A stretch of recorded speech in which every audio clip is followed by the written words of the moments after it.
NHL Decentralized Draft. Wait, is it over or is it going to mid-August? I don't know. Marco D'Amico was there covering it from Los Angeles for RG Media. Look at the eye roll live on youtube.com. Marco, you've survived the Decentralized Draft. Everyone but Steve Yzerman and Gary Bettman loved it. Your quick impressions? Gary Bettman hated it. He hated it? I mean, I never saw more Gary Bettman in my life than I did over the past 2 years. years. Gary Bettman is a fantastic PR person. Fantastic. Really knows how to sell something even if he doesn't believe in it. Yeah. But the whole time being like, hey, the GMs wanted this. It wasn't me. Giving his best impressions of 1990s, late or early 2000s Shaggy, and really just hilarious in his approach. He was a hoot. Honest to God, all the flack he gets, he was actually quite hilarious this weekend. And the word on the street is this is one and done. This is one and done. Like there was, I think, not one person that felt like this was the way to go forward. Mm-hmm. And so the belief is that we put this out at RG Media earlier this week, but this is basically one and done. Yeah, we spoke about that, you and I, on Friday during our special live show hours before the draft got going. That word from prominent NHL insiders, I suppose, was that the regret was immediate, more or less. And listen, from my perspective, brother, I don't know what it was like for you being live on site, but from the viewer perspective at home, there were a lot of cringe moments. There were a lot of cringe moments from celebrities coming out, trying to pump up the non-existent crowd. Can I get a, hey, let's go Sharks? And you hear one guy, hey, San Jose, it was, then the TV breaks down and prospects are waving at the TV. And then John Buccigross talking about Schaefer's mom. Like it was like cringe a couple of times, man. Yeah. I know. I mean, listen, I think the best part of the decentralized draft was that the prospect Don got a lot more airtime while he was down there.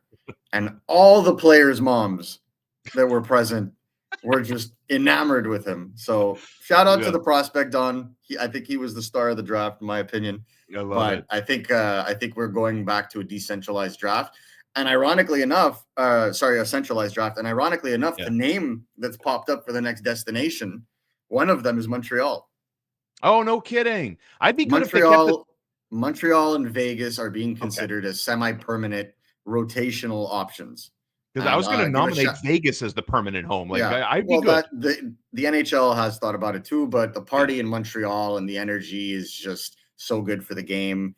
I think the Four Nations really did something for the NHL in terms of cementing Montreal as kind of like their mecca in terms of event hosting. Like Toronto's good, but it's very corporate. If you really want fan engagement and media attention, Montreal is generally where you're going to get it. So Montreal is in the books. I'll shout out as well, Elite Prospects, Cam Robinson, an absolute beauty. If you don't follow him, please do.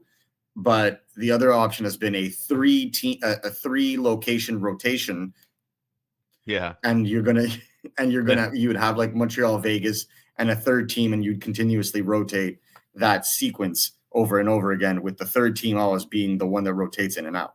So there's a lot of talk already about like trying to like improve this process, because the draft is literally the most important singular event for the NHL in the year, right? It's when everybody's supposed to get together and everybody's having fun. It almost felt like it was stolen from everyone.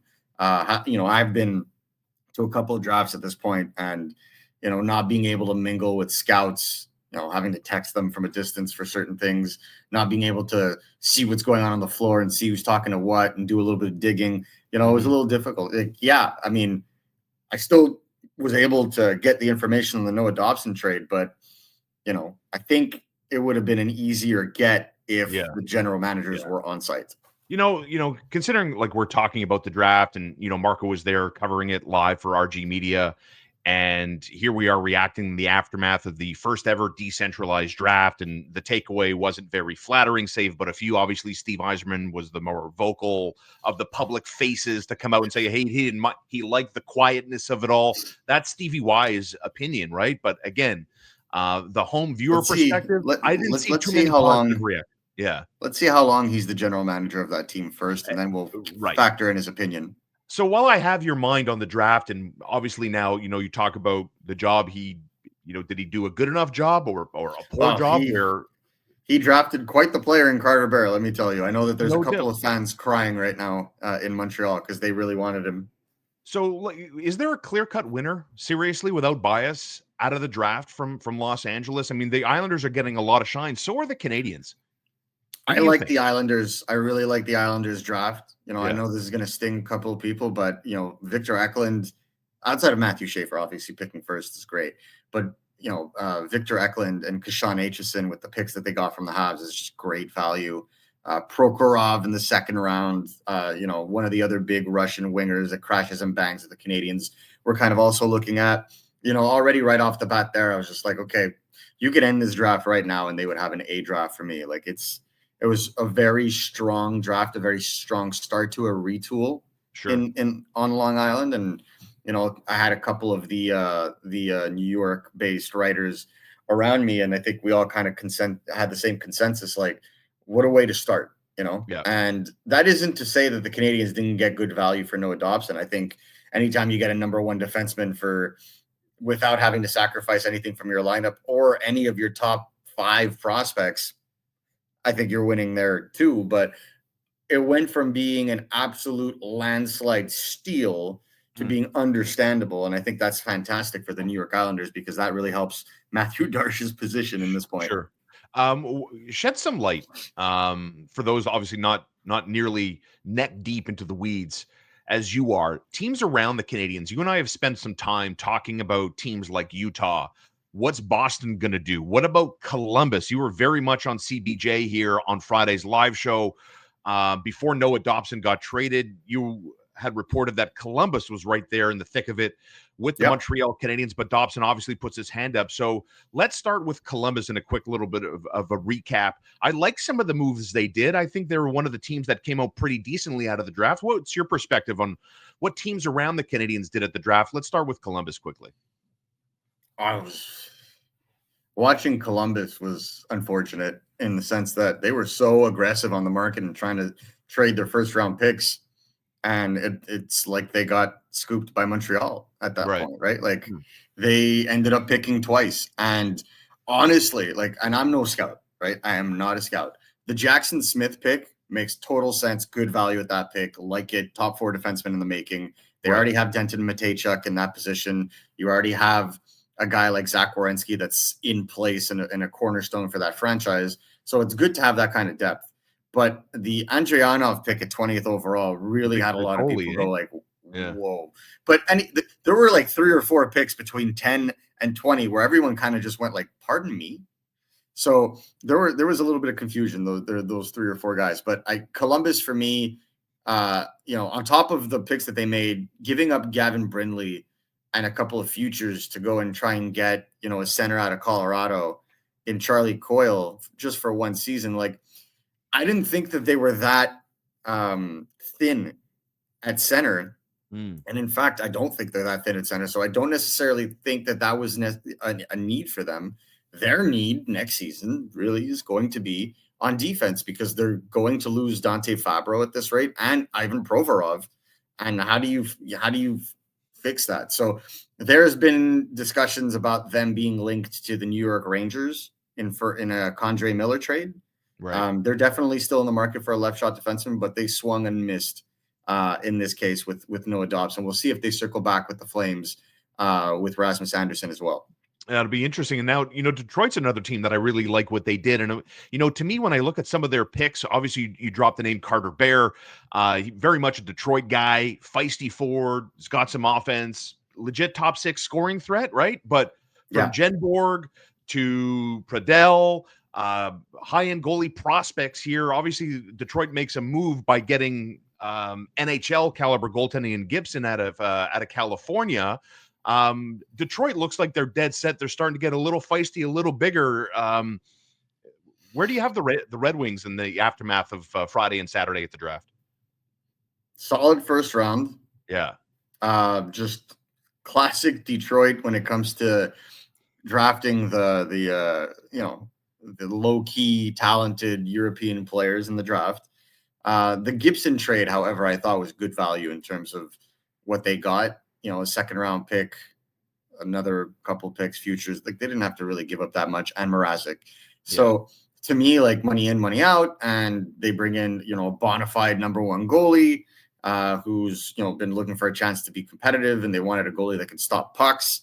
I didn't necessarily think that goaltending alone was the reason why Detroit continuously fails to make the playoffs.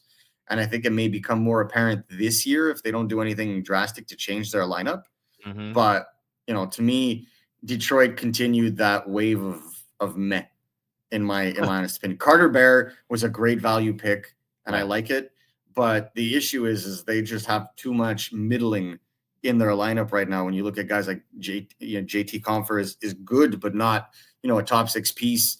Andrew Kopp, again, an impulsive unrestricted free agent that they added. Sherratt still there. Like they needed a boom from their top picks. They're starting to see it. Lucas Raymond was really good.